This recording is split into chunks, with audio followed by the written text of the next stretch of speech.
adalah susunan ibadah penghiburan.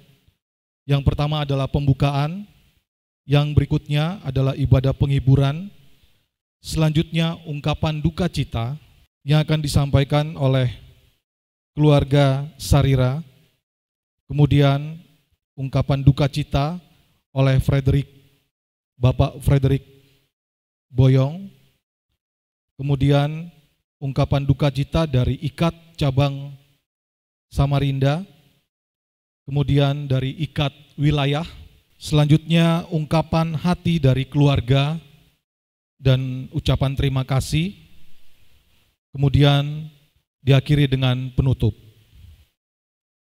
Malam hari ini kita akan sama-sama mengikuti ibadah penghiburan. Ibadah penghiburan kita akan dilayani oleh Bapak Pendeta Alexander Bilang STHMAG. Oleh karena itu, Bapak Ibu semua, mari kita siapkan hati kita untuk masuk dalam ibadah penghiburan. Dan pelayan liturgi akan dipandu oleh Penatua Fara Pangadongan. Kita siapkan hati dan pikiran kita untuk kita bersama-sama masuk di dalam ibadah penghiburan pada malam hari ini. Sekalipun dagingku dan hatiku habis lenyap, gunung batuku dan bagianku tetaplah Allah selama-lamanya.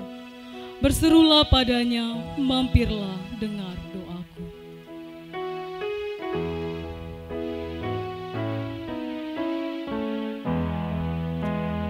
Kita bangkit berdiri, kita nyanyikan Kidung Jemaat 26. Mampirlah dengar doaku.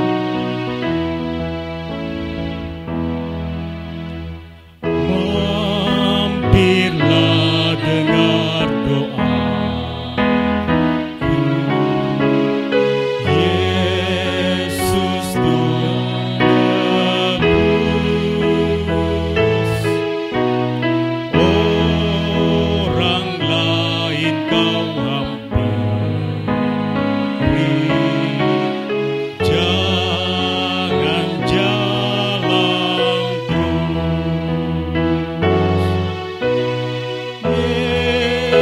Yesus Tuhan,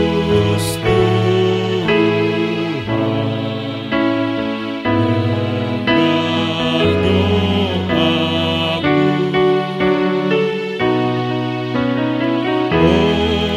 Orang lain kau hampiri, jangan jalan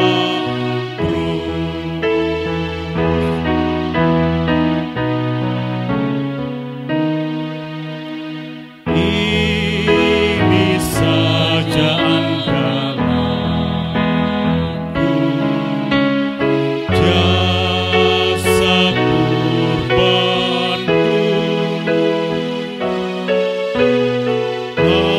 hatiku yang hancur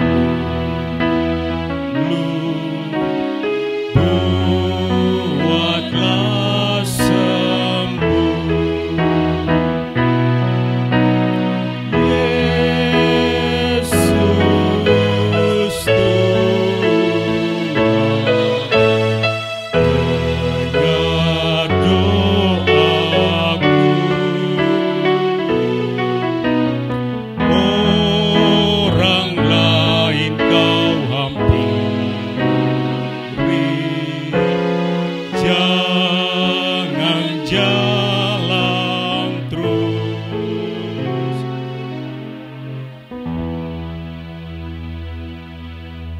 Pertolongan kita dalam ibadah penghiburan malam ini adalah dalam nama Tuhan yang menciptakan langit dan bumi. Amin.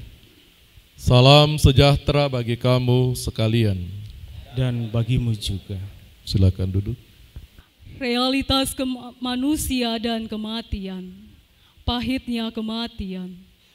Adapun manusia hari-harinya seperti rumput, seperti bunga di padang, demikianlah ia berbunga.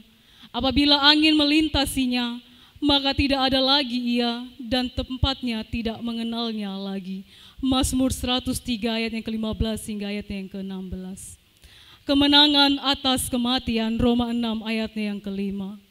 Sebab jika kita telah menjadi satu dengan apa yang sama dengan kematiannya, kita juga akan menjadi satu dengan apa yang sama dengan kebangkitannya. Bila duka menerpa.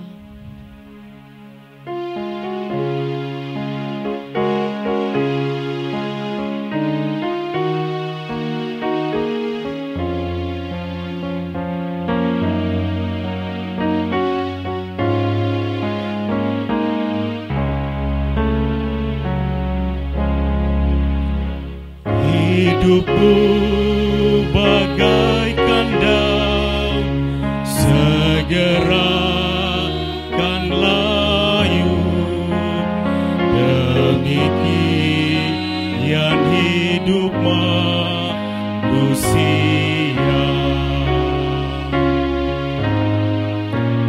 Firman Tuhan yang kekal diberi padamu, peganglah dengan teguh selamanya. Yesus pasti memberi kedamaian yang penuh. Dia batu karang yang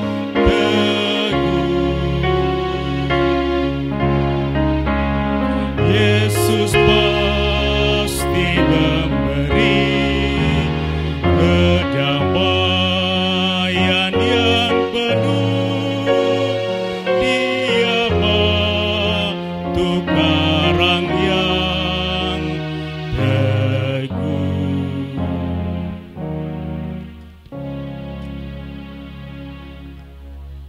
Keluarga yang dikasihi Tuhan, Ibu Adolfina bersama dengan anak-anak, segenap rumpun keluarga, dan sidang penghiburan yang dikasihi Tuhan, kita akan membaca firman Tuhan menjadi sumber kekuatan dan penghiburan yang sejati bagi keluarga dan kita semua. Karena itu mari kita berdoa. Tuhan Allah Bapa di sorga, Allah yang kami sembah Bapa dalam nama Tuhan Yesus Kristus. Kepadamu ya Tuhan, di malam hari ini, di rumah duka ini, bersama dengan istri terkasih dari almarhum dan anak-anak, segenap keluarga dan sidang penghiburan. Kami datang di hadapan-Mu ya Tuhan, membawa seluruh kehidupan kami, membawa duka cita kami, membawa seluruh keberadaan kehidupan kami. Kami bersyukur meskipun kami di tengah duka cita, oleh karena Tuhan senantiasa tetap hadir di tengah-tengah kehidupan kami, bersama dengan keluarga di tempat ini. Tuhan sudah boleh menghimpunkan kami untuk boleh beribadah di dalam ibadah penghiburan malam hari ini. Tuhan, kami rindu mendengarkan firman-Mu. Kami rindu menikmati firman-Mu. Ya Roh Kudus, tolong kami agar firman ini menjadi kekuatan, penguatan dan penghiburan bagi keluarga dan kami semua. Karena itu ampunkan dosa kami Tuhan dan layakkan kami untuk dapat menikmati firman-Mu. Biarlah Roh-Mu yang kudus menolong kami semua. Di dalam nama Tuhan Yesus kami berdoa. Amin. Bagian bacaan firman Tuhan yang saya siapkan untuk menjadi bacaan dan perenungan kita pada malam hari ini dari kitab Kolose pasal yang pertama.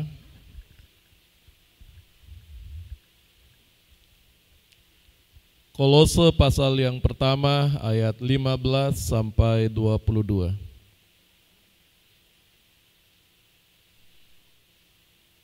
Kolose pasal 1 ayat 15 sampai 22. Demikian firman Tuhan. Ia adalah gambar Allah yang tidak kelihatan, yang sulung lebih utama dari segala yang diciptakan. Karena di dalam Dialah telah diciptakan segala sesuatu yang ada di sorga dan yang ada di bumi, yang kelihatan dan yang tidak kelihatan, baik singgasana maupun kerajaan, baik pemerintah maupun penguasa. Segala sesuatu diciptakan oleh Dia dan untuk Dia. Ia ada terlebih dahulu dari segala sesuatu dan segala sesuatu ada di dalam Dia. Ialah kepala tubuh, yaitu jemaat. Ialah yang sulung yang pertama bangkit dari antara orang mati, sehingga Ia yang lebih utama dalam segala sesuatu. Karena seluruh kepenuhan Allah berkenan di dalam Dia, dan oleh Dialah Ia memperdamaikan segala sesuatu dengan dirinya, baik yang ada di bumi maupun yang ada di sorga, sesudah Ia mengadakan pendamaian oleh darah salib Kristus. Juga kamu yang dahulu hidup jauh dari Allah dan yang memusuhinya dalam hati dan pikiran seperti yang nyata dari perbuatanmu yang jahat, sekarang diperdamaikannya dalam tubuh jasmani Kristus oleh kematiannya, untuk menempatkan kamu kudus dan tak bercelah dan tak bercacat di hadapannya. Sedemikian jauh pasal firman Tuhan. Berbahagia meskipun di tengah duka cita, jika firman Tuhan senantiasa boleh hadir dalam kehidupan kita.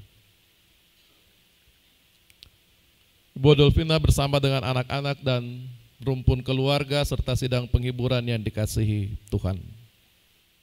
Ketika manusia menciptakan atau membuat sesuatu, tentu setiap apa yang diciptakan atau dibuat oleh manusia masing-masing punya tujuan atau kegunaan. Tidak mungkin orang membuat sesuatu tanpa ada tujuannya, tanpa ada kegunaan dan kemanfaatannya. Ada banyak hal yang telah diciptakan umat manusia dari masa ke masa. Kita boleh menikmati ciptaan-ciptaan manusia atau buatan-buatan manusia itu. Ya, salah satu umpamanya terang dengan listrik, kita bisa nikmati terang itu bukan hanya dari segi cahaya, terang, tetapi juga banyak hal yang kemudian berguna dari penemuan-penemuan itu. Alat transportasi mulai dari yang sederhana, sepeda sampai mesin yang sangat canggih, yang terbang di udara, yang merayap di darat dan sebagainya sebagai alat transportasi dibuat oleh manusia. Alat komunikasi diciptakan oleh manusia, dibuat oleh manusia untuk memudahkan manusia berkomunikasi dengan jarak yang terpisah jauh dan sebagainya. Dan banyak lagi ciptaan manusia, buatan manusia yang dibuat oleh manusia, tentu sekali lagi dengan satu maksud dan tujuan dan terutama kemanfaatan bagi kelangsungan kehidupan manusia itu sendiri dan juga untuk lingkungan di mana berada. Bapak, Ibu, dan saudara-saudara yang dikasihi Tuhan, kalau manusia dapat menciptakan atau membuat sesuatu dengan segala kemanfaatan, lalu pertanyaannya, untuk apa Tuhan menciptakan manusia yang dapat menghasilkan berbagai karya itu?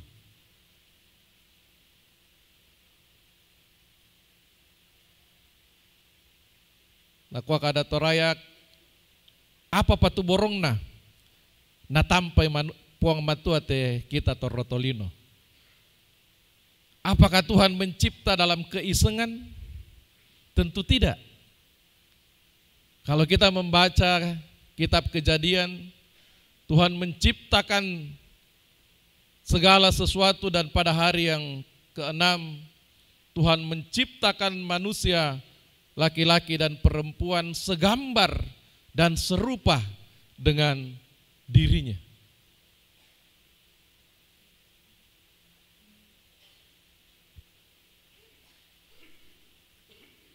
hampir ya kecuali robot dan sebagainya ya. Manusia menciptakan ya kadang pada umumnya tidak serupa dengan Sang Pencipta. Tetapi ketika Allah menciptakan manusia, itu diciptakan dalam keserupaan dan dalam kesegambaran dengan Allah. Sekali lagi pertanyaannya, untuk apa Tuhan mencipta? Untuk apa Tuhan menghadirkan manusia di dalam karya besar ciptaannya itu? Dan di pada hari yang ke-6. Setelah semua fasilitas itu disiapkan oleh Tuhan, maka pada hari yang ke-6 Dia menciptakan manusia dari debu tanah. Dia membentuk dan kemudian Dia memberikan nafas kehidupan. Dia memberi sebuah tanggung jawab untuk berkarya dan memelihara semua apa yang Tuhan sudah ciptakan. Jadi ada sebuah tanggung jawab, mandat besar yang diberikan Tuhan kepada manusia. Karena itu kita disebut sebagai mandataris Allah. Luar biasa. Sebuah kehormatan besar Allah berikan. Sedangkan kita mewakili saja pejabat, gubernur, itu rasanya kita sangat terhormat. Kita mewakili presiden, itu sangat terhormat.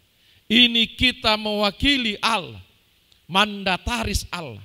Tetapi kadang kita tidak membuat itu menjadi sesuatu yang terhormat. Dan itu kemudian terjadi pada diri manusia. Ketika manusia tidak menghormati apa yang diberikan oleh Allah itu pada dirinya, ia melawan Tuhan dengan melanggar apa yang Tuhan larang. Dan pada waktu itulah kekacauan kemudian terjadi. Tetapi berhentikah Allah berkarya? Berhentikah Allah dengan tindakan manusia itu? Karena kita ini buatan Allah, diciptakan dalam Kristus Yesus. Jadi kita mengalami penciptaan yang baru di dalam Kristus. Ketika ciptaan yang lama dari debu tanah itu tidak lagi dapat berfungsi sebagaimana tujuan dari Sang Pencipta. Rusak karena dosa. Maka Allah tidak berhenti berkarya. Allah mencipta kembali sesuatu yang telah rusak ini. Sebagaimana dikatakan dalam kitab Efesus pasal 2 ayat 10. Karena kita ini buatan Allah, diciptakan di dalam Kristus. Kita mengalami penciptaan baru di dalam Kristus. Bagaimana caranya? Kristus menciptakan kita menjadi baru. Kalau dalam kitab Kejadian Allah mengambil debu tanah, membentuknya, ya bagi Bapak Ibu kita yang besar di Toraja dulu waktu SD, ada prakarya, kita disuruh ambil tanah liat ya. Buat macam-macam, ada yang buat kerbau, macam-macam dan sebagainya. Dari debu tanah itu Allah membentuk manusia dan memberikan nafas hidup dan menjadi makhluk hidup. Tetapi penciptaan di dalam Kristus bagaimana prosesnya? Percakapan Nikodemus, seorang pemimpin agama Yahudi yang datang kepada Yesus bertanya, bagaimana supaya saya dapat masuk dalam kerajaan Allah? Maka Yesus mengatakan, engkau harus dilahirkan kembali. Dengar kalimat itu, Nikodemus sang pemimpin agama yang begitu lama mengajarkan tentang kemuliaan Tuhan, tiba-tiba kaget dengan pernyataan itu.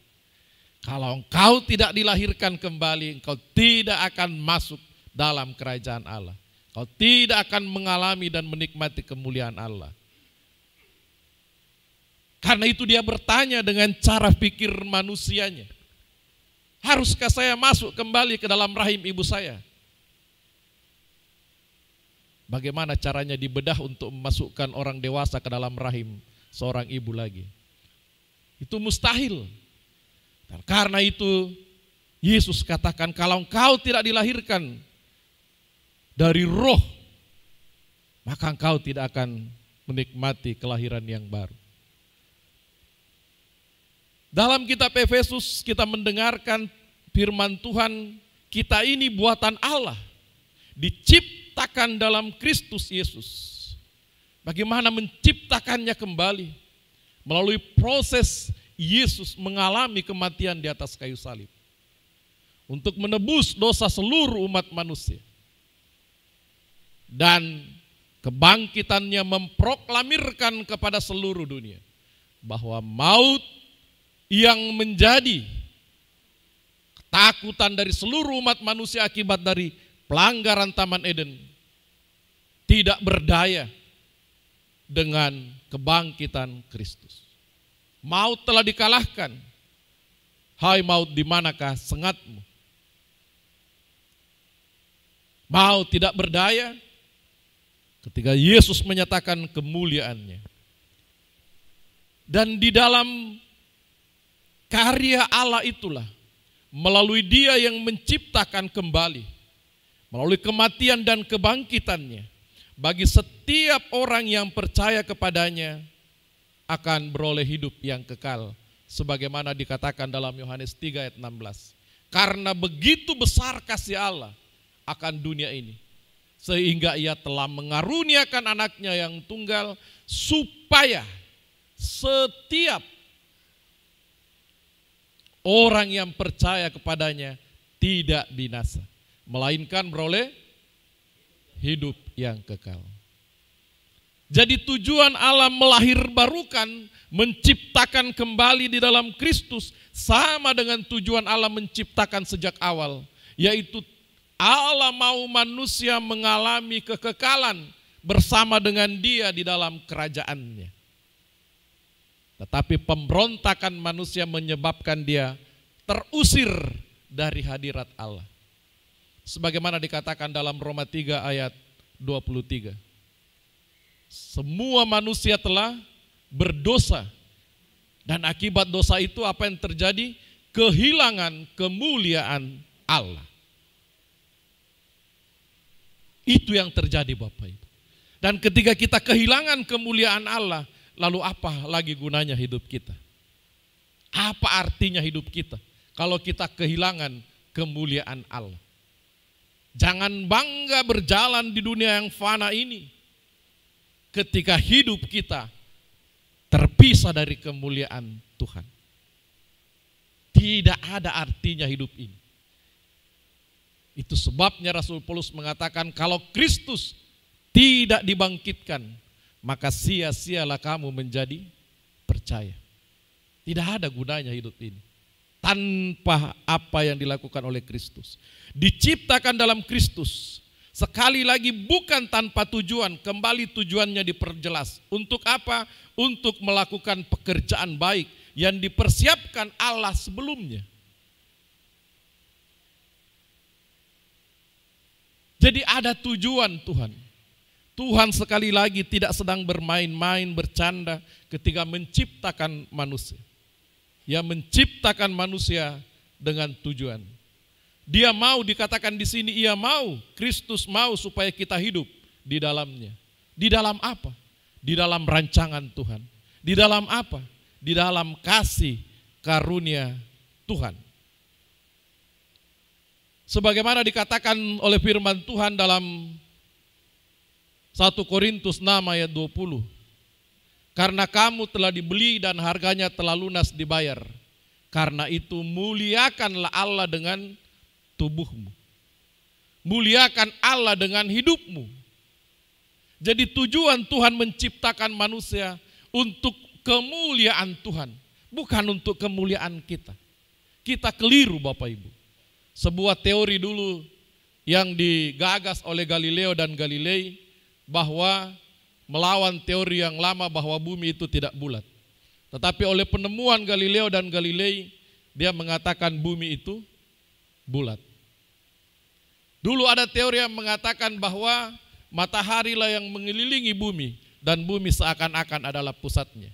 Tetapi teori itu juga batal ketika penemuan mengatakan matahari menjadi pusat dan planet yang lain dalam tata surya kita yang mengelilinginya, termasuk di dalamnya bumi. Jadi manusia bukan pusat dari seluruh kehidupan. Allah adalah pusat. Kita keliru kalau mengubah itu. Itu sebabnya dalam kekeliruan itu selalu cara kita memandang hidup ini, saya, aku. Dan karena itu seakan-akan seluruh hidup ini tentang aku, tentang saya. Padahal bukan. Ini tentang Tuhan Sang Pencipta. Ketika Tuhan menciptakan kita sekali lagi untuk kemuliaan Tuhan. Di dalam 1 Korintus tadi ayat 6, 19 dan 20, atau tidak tahukah kamu bahwa tubuhmu adalah bait Allah, bait Roh Kudus yang kamu peroleh dari Allah, dan kamu bukan milik kamu milik Allah. Karena kamu telah dibeli dan harganya telah lunas dibayar. Karena itu apa tujuannya Allah membeli kita dari perbudakan dosa? Untuk memuliakan Allah. Kita sedang berusaha tapi tidak bisa. Hanya di dalam rahmat dan kasih karunia Allah melalui Kristuslah yang telah menebus dosa kita, dan seperti dikatakan di sini telah memperdamaikan kita oleh darah Kristus. Di dalam kasih karunia itulah kita beroleh pengampunan dan beroleh hidup untuk sekali lagi memuliakan Tuhan dalam kehidupan kita. Maka tujuan Tuhan menciptakan kita, baik dalam penciptaan dalam Kejadian pasal yang pertama ayat 26-27, pun dalam beberapa bagian termasuk pembacaan firman Tuhan ini, Dialah yang menciptakan segala sesuatu termasuk menciptakan kita kembali, sebagaimana yang dikutip tadi Efesus 2 ayat 10 tadi dan 1 Korintus 6 ayat 20, bahwa kita diciptakan kembali di dalam Kristus untuk memuliakan Tuhan. Bagaimana saya memuliakan Tuhan? Yaitu menyenangkan hati Tuhan. Bagaimana saya menghormati orang tua saya? Menyenangkan hati orang tua saya. Sederhananya begitu kira-kira. Jangan lawan orang tua, sederhananya begitu. Turuti apa yang orang tua katakan, itu sederhananya begitu. Saya tidak bisa mengatakan saya menghormati orang tua saya sementara saya melawan semua apa yang dia katakan. Saya tidak bisa mengatakan saya mengasihi Tuhan dan memuliakan Tuhan sementara saya tidak taat dengan semua apa yang Tuhan perintahkan. Jadi memuliakan Tuhan adalah mempersembahkan seluruh hidup kita selama kita hidup di dunia ini untuk menyenangkan hati Tuhan. Buat hati Tuhan senang, karena untuk itu kita dicipta. Tidak ada yang dapat menyenangkan hati Tuhan kecuali kita menaati apa yang Tuhan perintahkan, apa yang Tuhan ingatkan bagi kita. Tidak ada yang dapat menyenangkan orang tua kecuali kita mengikuti apa yang dia mau. Kadang-kadang kita harus berkorban perasaan. Contoh sederhananya bagi anak-anak yang mau lanjut studi ya. Umpamanya dia mau masuk di jurusan ini, di perguruan tinggi, orang tuanya mengatakan, "Nak, kayaknya yang bagus ini loh."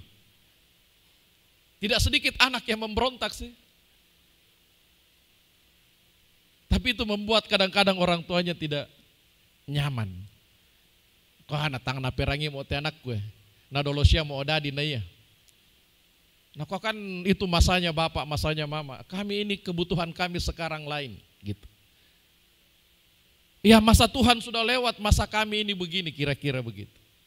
Nah karena itu Bapak Ibu dan Saudara yang dikasihi Tuhan, tujuan Tuhan menciptakan kita sekali lagi untuk memuliakan Tuhan, untuk menyenangkan hati Tuhan, untuk kemuliaan Tuhan. Saya tidak mengalami perjumpaan dengan beliau, tetapi cerita yang saya dengar tentang beliau ketika bergereja bersama dengan Gereja Toraja di Jemaat Samarinda, jemaat bercerita tentang bagaimana beliau di dalam karyanya sebagai seorang medis, sungguh mendedikasikan hidupnya bukan hanya di dalam pelayanan sebagai seorang dokter, tetapi juga dalam pelayanan di gereja. Dia mendedikasikan hidupnya. Ya, nasanga kada toraya tala rampor atau temo. Kita na kama maliran. Lakote tomemboko. Tentu ada banyak kenangan bersama dengan Bapak Ibu saudara-saudara.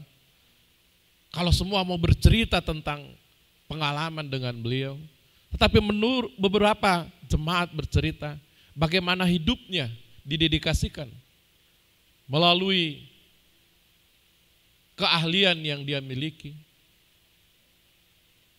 Bahkan Tuhan juga mengingatkan kita Bapak Ibu saudara-saudara di dalam bagian firman Tuhan Amsal 3 ayat 9, muliakanlah Tuhan dengan segala harta dan bendamu. Bagaimana hambanya memuliakan Tuhan dengan hidupnya, dengan pengetahuan yang dia punya, dan dengan harta yang dia miliki. Tentu istri terkasih, anak-anak dan keluarga, jemaat yang menikmati kebersamaan lebih mengerti dan lebih tahu tentang bagaimana almarhum mendedikasikan seluruh hidupnya dalam tujuan Allah menciptakan dia kembali di dalam Kristus, dan bagaimana oleh kemurahan kasih Tuhan dia mempersembahkan seluruh hidupnya itu sampai pada hari di mana Tuhan memanggilnya. Mari firman Tuhan mengajak kita supaya kita mengerti dan memahami rancangan Tuhan untuk dapat memahami betapa besar kasih-Nya, sehingga hidup saya, hidup saudara dan kita semua adalah hidup untuk memuliakan Tuhan, hidup untuk menyenangkan hati Tuhan, hidup untuk menyembah Tuhan. Bukan saja dalam dunia yang terbatas, tetapi Tuhan siapkan di dalam kekekalan sebagaimana firman. Dia akan menguduskan seluruh hidup kita, dan dia akan menempatkan kita menjadi penyembah-penyembahnya. Dia akan mendapati kita tidak bercacat di hadapannya. Kiranya firman Tuhan malam hari ini yang datang di tengah-tengah duka cita yang tentu sangat berat. Mindara kamu tanglah mapa adi, mindara kamu tanglah tumangi, kena tampeki balida tunta. Mindara kamu tanglah natumangi, kena tampeki ambe tapakaboro, silu tapakaboro. Tetapi kesedihan itu, bahkan firman Tuhan juga mengatakan sama seperti Yesus ketika berbicara kepada Petrus dan mengingatkan dia, dan dia bertanya, Simon anak Yohanes, apakah engkau mengasihi aku?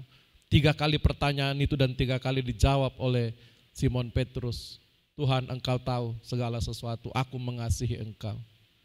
Dan bagian firman Tuhan itu mengingatkan di dalam Yohanes 21 ayat 19, demikianlah Tuhan mengingatkan Simon Petrus bagaimana dia akan memuliakan Tuhan dalam kematiannya. Bahkan sampai kematian pun kita memuliakan Tuhan. Bagaimana caranya kita memuliakan Tuhan dalam kematian kita? Artinya sampai kita menutup mata, kita tetap percaya kepada Allah di dalam Kristus. Itulah cara kita memuliakan Tuhan di dalam kematian kita. Karena berharga di mata Tuhan kematian orang-orang yang dikasihi. Roh Kudus memeteraikan firman-Nya dalam hati keluarga dan kita semua. Roh Kudus menguatkan iman dan menghibur keluarga dan kita semua. Terpujilah Tuhan dari tengah-tengah rumah duka ini. Amin. Mari kita teduhkan hati kita sejenak Bapak Ibu. Kita tunduk dan teduhkan hati kita di hadapan Tuhan. Mari sekali lagi kita merenungkan pertanyaan ini. Untuk apa Tuhan menciptakan saya? Untuk apa Tuhan tebus saya di atas kayu salib? Untuk apa Yesus mati di atas kayu salib, menanggung seluruh dosa saya? Untuk apa Tuhan menganugerahkan kehidupan, pengampunan dan kehidupan kekal melalui kebangkitan-Nya?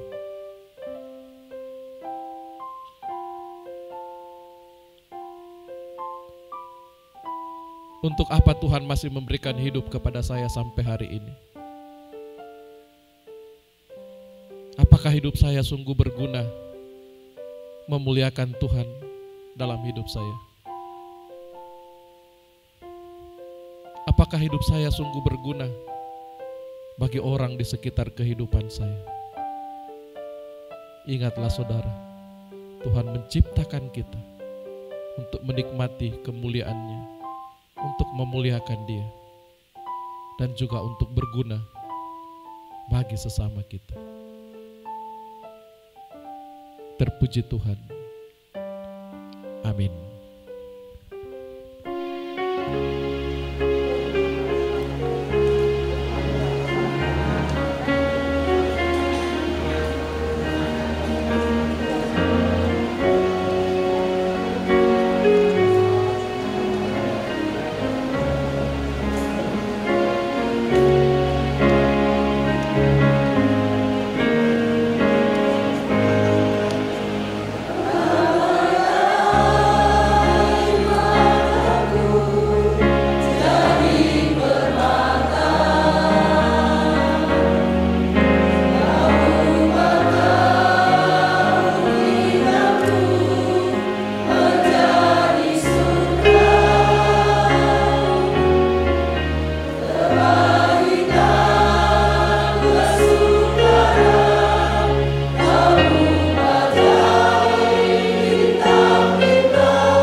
Ya, termasuk yang suami atau istri atau menantu.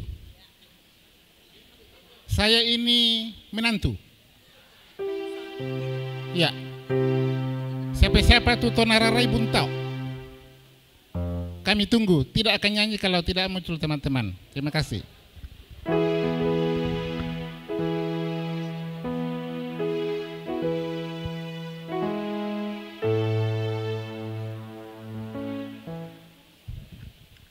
Ada kelak disiapkan. Mari Bu, mari Bapak Ibu, mari. Masih komikiaslina tak bikin dan ya tu topal sunnah sudah berdiri.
Diucapkan terima kasih atas pujian penghiburan dari keluarga Buntao. Selanjutnya pujian penghiburan dari keluarga dari Sangatta. Dan dilanjutkan paduan suara lansia Jemaat Samarinda. Persembahan pujian penghiburan dari keluarga dari Sangatta. Shalom buat kita semua, terutama buat Tante Andri beserta istri. Saya mewakili keluarga dari Sangatta mengucapkan ikut berduka cita atas kepergian Om ke rumah Bapa di surga. Tante tetap kuat, tetap percaya bahwa Tuhan selalu menyertai kehidupan Tante selanjutnya tanpa ditemani Om mungkin selanjutnya ke depannya. Dan Tante juga harus tetap percaya bahwa musim akan berganti, tahun akan berganti, tapi tetap percaya bahwa Tuhan tetap beserta dengan Tante dan keluarga semua. Satu pujian yang mungkin kita semua tahu, Tuhan selalu menolong kehidupan kita. Biar pujian ini bisa menjadi berkat buat kita semua, bisa menjadi kekuatan, penghiburan terutama buat Tante dan keluarga yang ditinggal oleh Om.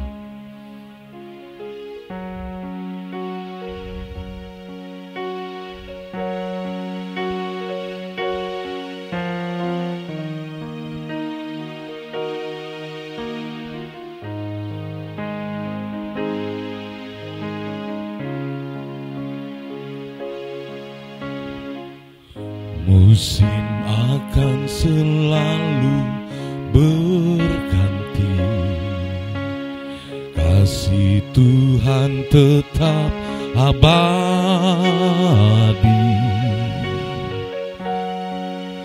tak akan berubah sampai selamanya.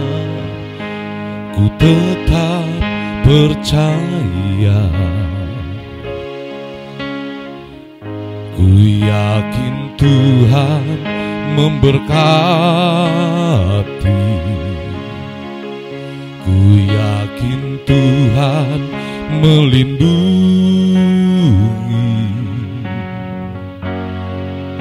Burung di udara Tuhan pelihara, karena kasih-Nya.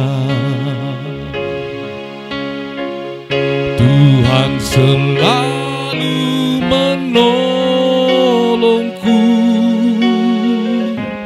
selalu menjagaku.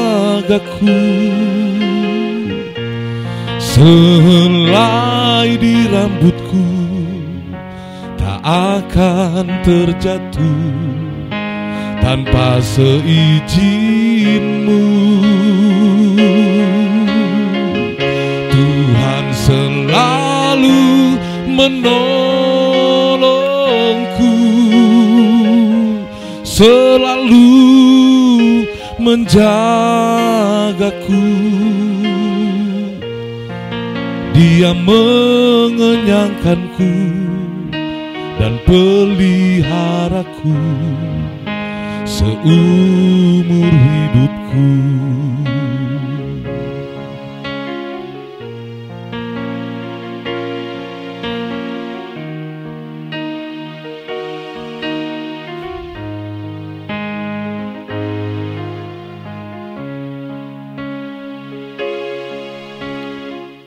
Musim akan selalu berganti, kasih Tuhan tetap abadi, tak akan berubah sampai selamanya. Ku tetap percaya, ku yakin Tuhan memberkati, ku yakin Tuhan melindungi.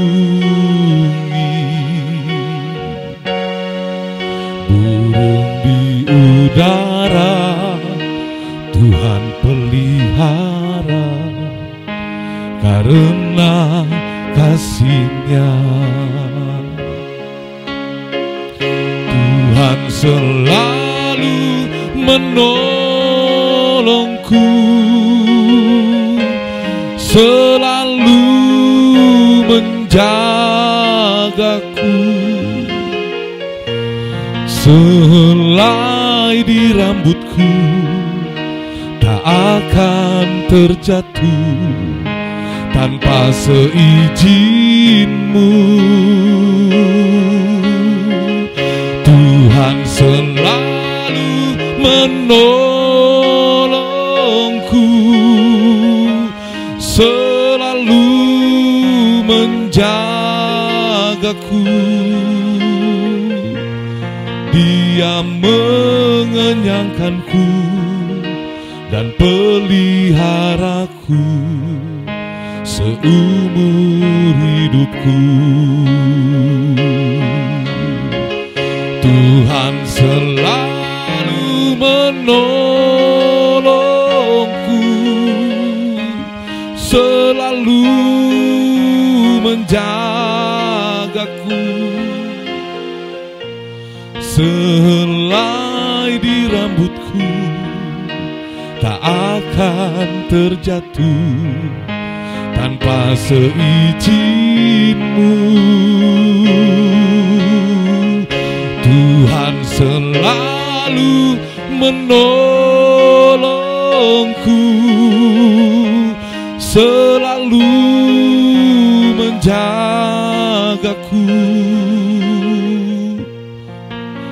Dia mengenyangkanku dan peliharaku seumur hidupku. Dia mengenyangkanku dan peliharaku seumur hidupku. Tante, selalu kuat ya Tante dalam Tuhan. Tak percaya Tuhan selalu beserta dengan Tante. Terima kasih.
Diucapkan terima kasih atas pujian penghiburan dari paduan suara lansia Jemaat Samarinda. Kita akan membawa pundi kasih kita. Sebelumnya kita diingatkan dari pengkhotbah pasal yang ke-7 ayatnya yang pertama. Nama yang harum lebih baik daripada minyak yang mahal, dan hari kematian lebih baik daripada hari kelahiran. Sambil kita membawa pundi kasih kita memuji Tuhan dari NKB 166, Hai jiwa yang penuh sesat.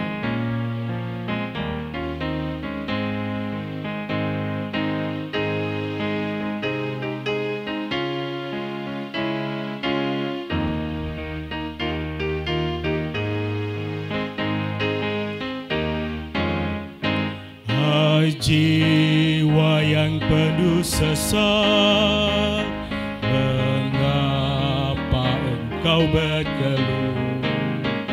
Sebuah rumah yang kekal belah menanti datangmu.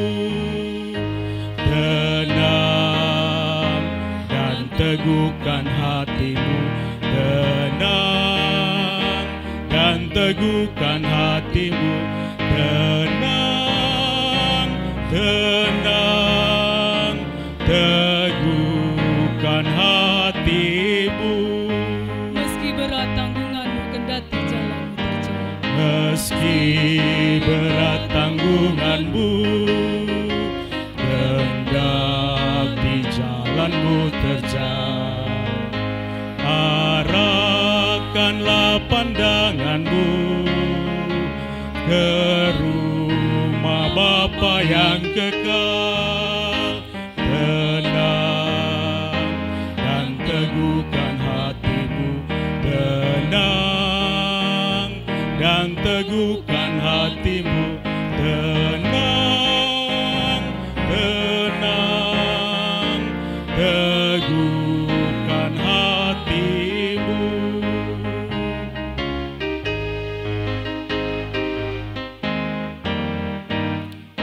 Meski berduri jalanmu, baik janganlah kau menyerah.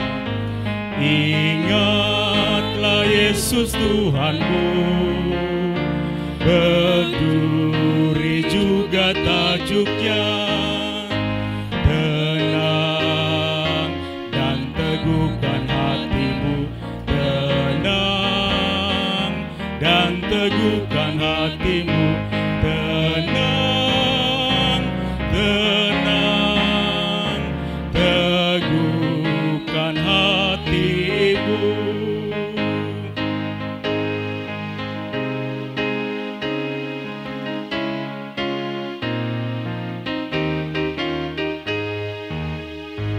Teruslah giat bekerja, sekali jangan berkeluh. Istirahat datang segera, tenang teguhkan hatimu, tenang dan teguhkan hatimu, tenang dan teguhkan hatimu, tenang, tenang, teguhkan hatimu. Musik saja.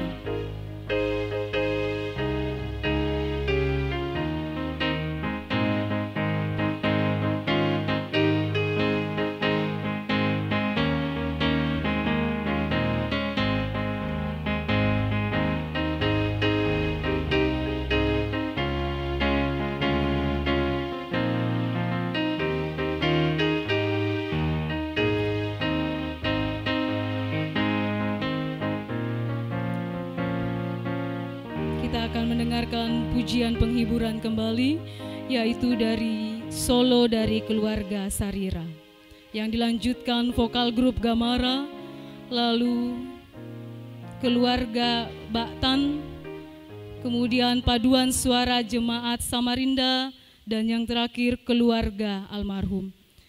Solo dari keluarga Sarira. Ya, terima kasih. Sebelum saya kumandangkan lagu ini, sekali lagi saya mohon maaf. Begitu saya sampai tadi, banyak masukan dari keluarga bahwa kalau bisa Bapak Ones bawakan suatu lagu pujian, walaupun kita di dalam duka yang mendalam. Ada satu yang bisa kami sampaikan bahwa di malam pertama, begitu saya datang di rumah orang tua di sini, cukup berkesan bagi saya dan sangat mendalam. Karena pernah orang tua ini berpesan waktu saya baru masuk di kota Samarinda, bolehkah kamu anakku tinggal di rumah di Juanda? Tapi saya berkata, bukan saya menolak Pak. Masih ada saudara saya Silas pada saat itu bersama-sama di tahun 95. Tabe lako kita solana sang turang pemarintin. Ya te nanian batingki lako ambe iki tampak nanian ki tampak kadang ki laum saabu iku mua. Ya te nawala ite ambe iki nang lindu mapadiina tapi nakwadu kaya makada kemua. Saya siap untuk menjalani apa yang sudah diembankan Tuhan kepada saya. Jadi sekali lagi saya mohon kepada semua sidang pergabungan, baik pun keluarga, walaupun lagu ini dalam bentuk keikhlasan hati saya bawakan di dalam lagu bahasa daerah, saya mohon karena lagu ini memang sudah sering diperdengarkan, jadi janganlah kita berbosan-bosannya mendengarkan pujian ini. Tapi begitulah namanya kita membawakan sesuatu firman Tuhan dan lagu pujian kepada Tuhan, lagu penyembahan. Kura semangat lagu kita solanasang. Lantelino mapari tonga, lantelino tigiang giang, Buddha susah Buddha wai mata, umpasela katuanku, pamatoto kan puang Yesu, bantang lanka patunganan ki, mak pasare matio lomi, tuo lanka boromi. Rondongkan Yesu nolai lalanmi lan aloka Tuhan ki samari Yesu puang siajuru salamaki Damila makan Yesu moi sangka pidian mata pamatoto kan puang Yesu bantang lanka patonganan ki mak pasare mati olomi tuo lanka boromi. Rondongkan Yesu nolai lalanmi lan aloka Tuhan ki samari Yesu puang sejuru selama ki damila bahkan Yesu moi sangka pidian mata damila bahkan Yesu moi sangka pidian mata. Terima kasih. Diucapkan terima kasih atas pujian penghiburan dari Bapak terkasih. Selanjutnya kita akan mendengarkan pujian penghiburan dari vokal grup Gamara yang kemudian dilanjutkan oleh pujian penghiburan dari keluarga Baktan dan dilanjutkan persembahan pujian penghiburan dari paduan suara jemaat Samarinda dan yang terakhir dari keluarga almarhum. Vokal grup Gamara.